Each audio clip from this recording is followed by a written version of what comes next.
Police take back control of Tehran's streets after nearly 12 hours of trouble. It's an eerie sight. We were arrested and had our tapes confiscated, so after that we had to film more discreetly. Everywhere fires were burning. In a normal way, this kind of thing would be completely unthinkable. The Islamic Republic keeps such a tight grip on any kind of dissent that people simply don't dare to come out like this. Now the tactics changed. People were jamming the streets with their cars, a safer way of demonstrating than they'd used earlier. There was no planning about it and no call to come out and demonstrate. People just gravitated to the squares and avenues near the Interior Ministry, where the votes were still being counted. When the crowds reached a critical mass, violence broke out. This in a country where for 30 years people have tended to keep their heads down rather than take on the forces of the state.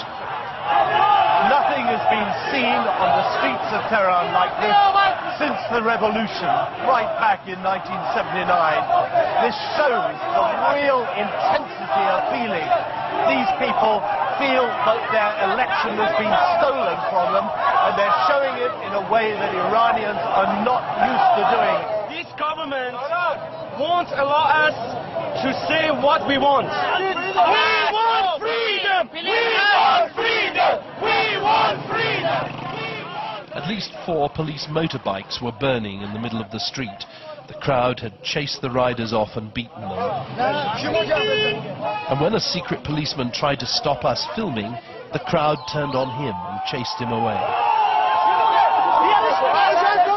The country's religious leadership has called on people to respect the result of the election.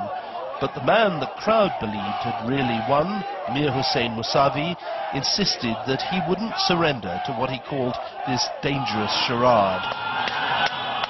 Everything now depends on how the government responds to the violence in the streets. The government's instinct will be to crack down hard, but if anyone is killed, that could create a cycle of violence which might be really dangerous. Tonight we're hearing reports of trouble in big cities across the country. Rasht in the north, Mashhad in the east, Shiraz in the south. This is a dangerous moment for the Islamic Republic. John Simpson, BBC News, Tehran. Watched closely the enthusiasm and the very vigorous debate and dialogue that occurred in the lead up to the Iranian elections. We are monitoring the situation as it unfolds in Iran, but we, like the rest of the world, are waiting and watching to see what the Iranian people decide. The United States has refrained from commenting on the election in Iran. We obviously hope that the outcome reflects the genuine will and desire of the Iranian people. For Canada, on behalf of Canada, Canada is deeply concerned by reports of voting irregularities in the Iranian election.